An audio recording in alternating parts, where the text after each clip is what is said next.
Baba Saheb doctor Bhimrao Ambedkar की जयंती के मौके पर राष्ट्रीय लोक दल के सक्रिय सदस्यता अभियान का शुभारंभ किया गया है। राजधानी लखनऊ में राष्ट्रीय लोक दल के प्रदेश मुख्यालय में राष्ट्रीय महासचिव त्रिलोक त्यागी ने पार्टी के पदाधिकारियों और सदस्यों को सदस्यता दिलाई है। वही अम्बेडकर जयंती और सदस्यता अभियान को लेकर टीवी 27 न्यूज के state bureau head Pankaj Tiwari ने राष्ट्रीय महासचिव त्रिलोक त्यागी से बातचीत की है। दल के राष्ट्रीय महासचिव संगठन त्रिलोक त्यागी जी हमारे साथ मौजूद हैं, इनसे बात करेंगे। सर, आज बाबा साहब अम्बेडकर संविधान के शिल्पी, उनका आज जन्मदिन है। सबसे पहले आप क्या कहेंगे जन्मदिन? देखिए, मैं बाबा साहब को श्रद्धांजलि देता हूँ।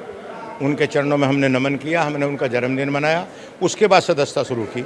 आज हमने जैन चौधरी को मैं इस बात का धन्यवाद दूंगा कि उन्होंने बाबा साहब के जन्मदिन पर इसकी सदस्यता की शुरुआत की। उन्होंने इस दिन को चुना, ये बहुत पवित्र दिन है। चूँकि बाबा साहब ने पिछड़े, गरीब, दलितों की लड़ाई लड़ी। चौधरी चरण सिंह गाँव गरीब किसान की लड़ाई लड़ते थे, माइनॉरिटी की लड़ाई लड़ते थे। चौधरी चरण सिंह सामाजिक न्याय के पुरोधा थे।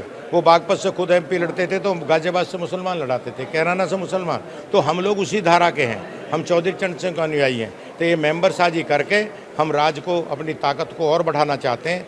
और ये मेंबर साजी 14 अप्रैल से 15 अक्टूबर तक चलेगी। 15 अक्टूबर से लेके 15 नवंबर तक हम अपना संगठन बनाएंगे और नवंबर में आखिरी में अपने राष्ट्रीय अध्यक्ष का चुनाव करेंगे। जो कार्यकर्ता 20 मेंबर बनाएगा वो सक्रिय सदस्य होगा, वही चुनाव में भागीदारी लेगा, उसी को पद मिलेगा। कुछ लक्ष्य वगैरह रखा गया है कि पूरे प्रदेश में कितने मेंबर बनाने हैं? देखिए, अभी प्रदेश का तो रामाशीष बताएंगे। आज देहरादून में मेंबरशिप हो रही है, दिल्ली में हो रही है, हम मध्य प्रदेश में करेंगे, राजस्थान करेंगे, हरियाणा करेंगे, झारखंड करेंगे, हम सब जगह करेंगे मेंबर साजी। और हमारा करोड़ों मेंबर बनेंगे हमारे, और हम बड़े पैमाने पे। अब क्या आपको लगेगा कि लोक दल ने बड़े विधिवत, मैंने डिक्लेयर कर दिया कि जो क्रियाशील सदस्य होगा वो पदाधिकारी नहीं होगा, वो पदाधिकारी नहीं होगा। इसलिए प्रत्येक नेता को मेंबर साजी करनी अनिवार्य है। जो सबसे ज़्यादा मेंबर बनाएगा जिस क्षेत्र में, उसे पुरस्कार, उसको प्रोत्साहित करेंगे, उसको आगे बढ़ाने का काम करेंगे। एक आखिरी सवाल, बाबा साहब हों या चौधरी चरण सिंह, हमेशा से जो पिछड़े तबके के लोग थे, जिनके साथ कोई नहीं था, उनके अधिकार की लड़ाई लड़ते आए। बाबा साहब ने संविधान का निर्माण किया। सारी पार्टियां उनके जन्मदिन को मना रही हैं, एक हफ्ते से लगातार प्रोग्राम चल रहे हैं। लेकिन अगर जो ज़मीनी हकीकत देखा जाए तो कुछ पार्टियां केवल अपनी राजनीतिक रोटियां ही सेकती हैं। ऐसी पार्टियों के लिए क्या मैसेज देंगे? देखिए, राजनीतिक रोटी सेकना तो किसी भी मुद्दे पे गलत है। अभी एक घटना हो जाए तो उसी पे राजनीति करनी शुरू हो जाती है।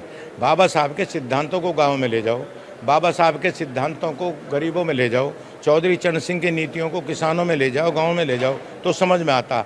हमने तो उनके पवित्र दिन पे अपनी पार्टी को मजबूत बनाने की शुरुआत की है। जैन चौधरी ने उसकी घोषणा की। तो ये थे त्रिलोक त्यागी जी, जिनका सीधे तौर पे कहना था कि आज का दिन काफ़ी पवित्र दिन है और इस पवित्र दिन से जो है कि सदस्यता अभियान की शुरुआत RLD ने की है। आगे आने वाले भविष्य में RLD मजबूत संगठन के साथ उतरेगी और बाकी जो चुनाव होंगे उनमें भी नतीजे RLD के पक्ष में आएंगे। वीडियो जर्नलिस्ट राजा के साथ पंकज तिवारी, TV 27 न्यूज़।